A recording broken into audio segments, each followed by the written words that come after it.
share. High seas hijinks hide the heart of one of the deepest love stories of recent years. By Nathan Lawrence. For fans of romance, the 21st century, thus far, has not been without some great additions. From the more traditional stuff like Crazy, Stupid, Love or 50 First Dates to off-kilter entries like The Fountain or Eternal Sunshine of the Spotless Mind, there is a lot to love. But for me, those love stories pale in comparison to those that permeate through the fully realized exploration of the wide gamut of love on offer in the Pirates of the Caribbean saga. Quote, "Love is a complex thing. It's not always healthy. Its endings are not always happy. Yes, all of the movies, even the less than stellar ones. Well, on Stranger Tides less so than the others, but even the divisive Dead Men Tell No Tales continues the trend of a three-dimensional love story that sails beyond the typical fare of a solitary obsession with romance. After all, love is a complex thing. It's not always healthy. Its endings are not always happy. We fall in love, platonically love people, and tumble head over heels for ideologies and even things. Pirates of the Caribbean explores all of that. Strap on your favorite love heart eye patch, and step aboard the HMS Love Boat for an unraveling of why one of the best adventure series, for the most part, of the 21st century is, in fact, one of the most all-encompassing love stories. Obviously, here be spoilers ahead for anyone who hasn't watched the entirety of the series. Fairly warned be thee, says I. Bermuda love triangles Liz and James during happier times. Let's start with the obvious love story: Will Turner, Orlando Bloom, and Elizabeth Swann, Keira Knightley. The Curse of the Black Pearl is clearly a Star Wars, the original, that is, or the Matrix-type first movie, in that sequels were dependent on success. Because of this, Black Pearl works as a standalone story with a mostly traditional love story. Poor Will loves rich Elizabeth. Rich Elizabeth likes poor Will but is betrothed to high-status James Norrington, Jack Davenport. It's all very Jane Austen. But when Black Pearl became a huge hit and sequels were ordered, screenwriting duo Ted Elliott and Terry Rossio had to scramble to expand everything in a way that made Black Pearl feel like a first chapter in a charted series. Their solution for the romance problems. In Dead Man's Chest, after Will and Elizabeth's intended big day is rained on in more than just an Alanis Morissette kind of way, things get rather complicated. Liz and Will, also during happier times.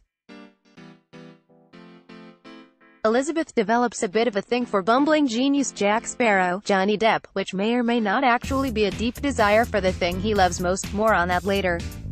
Will sees Elizabeth kiss Jack, and instead of that becoming a big plot point in a standard rom-com kind of way, Will reconcentrates his efforts on another kind of non-romantic love, definitely more on that later. As for poor Norrington, after he's lost and regained his station, his unrequited love for Elizabeth ultimately leads to an incurable broken heart at the pointy end of a sword wielded by Will's father, Bootstrap Bill Turner, Stellan Skarsgård. Most of us likely know that unrequited love sucks, but that's next level not so fair.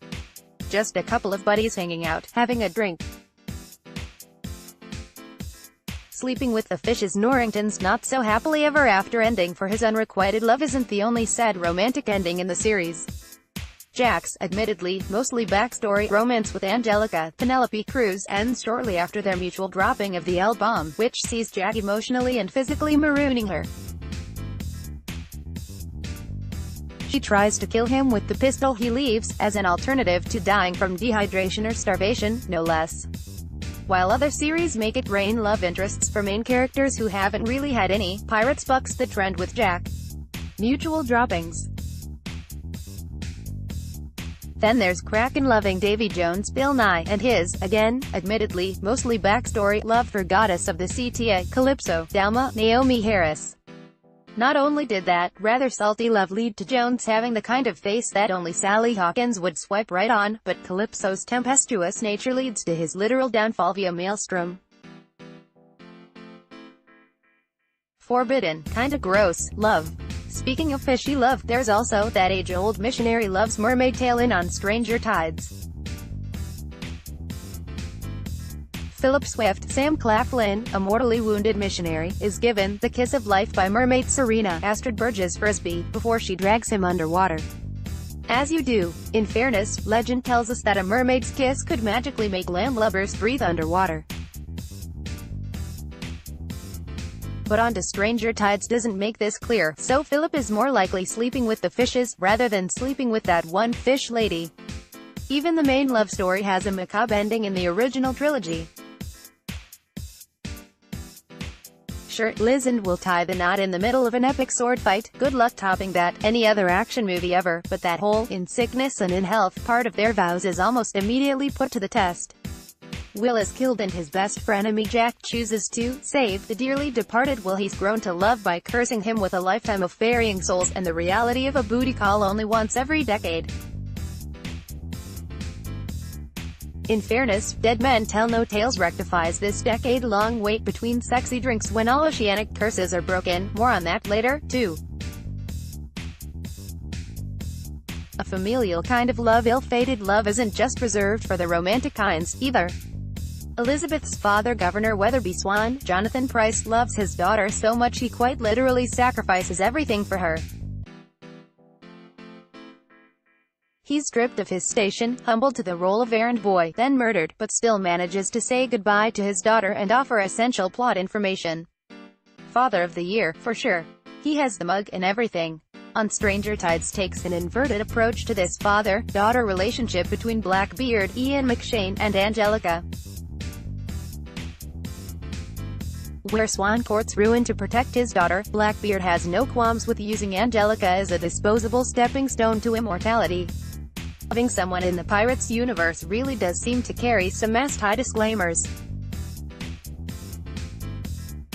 This father-daughter ship turns full circle in Dead Men Tell No Tales when it's revealed that Hector Barbusa, Jeffrey Rush, is the long-lost father of Karina Smith, Cava Scodelario. As lax as old Hector might have been on child support payments, he redeems himself by saving Karina from the bloodthirsty Armando Salazar, Javier Bardem. You've gotta hand it to Barbusa, even though he's died twice in the series, he sure knows how to have a memorable death. Jeffrey Rush acting his ass off. More importantly, that's quite the arc for Hector, who started out as a loveless villain who was incapable of feeling anything. At least the world is now spared from his incredibly unsexy idea of flirtation. Finally, let's not forget Pintel, Lee Ehrenberg, and Rajetti Mackenzie Crook, brothers from respective mothers, together through thick and thin, freely frocking subterfuge, and mispronunciations of Kraken. These pirate bros are inseparable, happy to betray anyone outside of their dynamic duo, and despite their bickering, they're superbad boop shy of saying those three magical words. While not canon, actors Ehrenberg and Crook believe Pintel is Ragetti's uncle. Even if you choose to believe them, that's yet another example of another familial love subplot in the series. Scalawags. Daddy problems. The father-child love story works for the guys, too. Most notably, Will's arc shifts from doe-eyed Puritan to morally malleable son hell-bent on keeping his oath to save Daddy Bootstrap from an after-lifetime of servitude aboard the Flying Dutchman. In turn, Bootstrap wants to spare his son the risk of meeting the same fate by steering Will away from saving him. That's the kind of familial love story that sails beyond the typical teenage demographic. I have something on my face. Beyond this, not only does it make Will's character arc a whole lot more interesting, it puts him at ends with his romantic love Elizabeth when he risks his life and her love to save the father he never knew.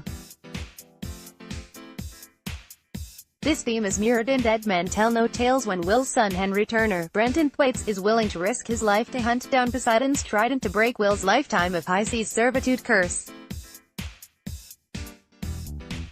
That's quite the loving act for a son who only gets to play catch with his dad once a decade. Ship-shape love. Then there's Jack. He loves a ship. No, really. Well, not fully, but he's definitely in love with the idea of what his beloved Black Pearl offers, freedom. With a ship, he can sail wherever he pleases. As a captain, he gets to determine the when and where. And if we're digging a little deeper in terms of Jack's character arc, it's less about his love of freedom and more about finding that delicate balance between loving himself and loving others. Jack may be chasing immortality for the middle few movies, so he can sail the high seas forevermore, but he's frequently discovering that his self-determined lone wolf status is threatened by the reality that he actually cares about other people. On the surface, combining what Jack says with what he initially does, he's a prick. When the respective stories play out though, Jack has pretty much sacrificed everything he wanted for other people. Maybe that's why he's such a sad clown in Dead Men Tell No Tales. More scenic than hitting the gym, I guess.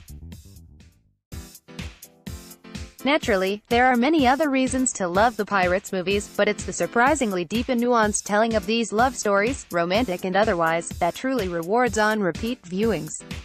The series is far from perfect, but it's the exploration of the imperfections and the breadth of love, both high and low, that continues to impress me.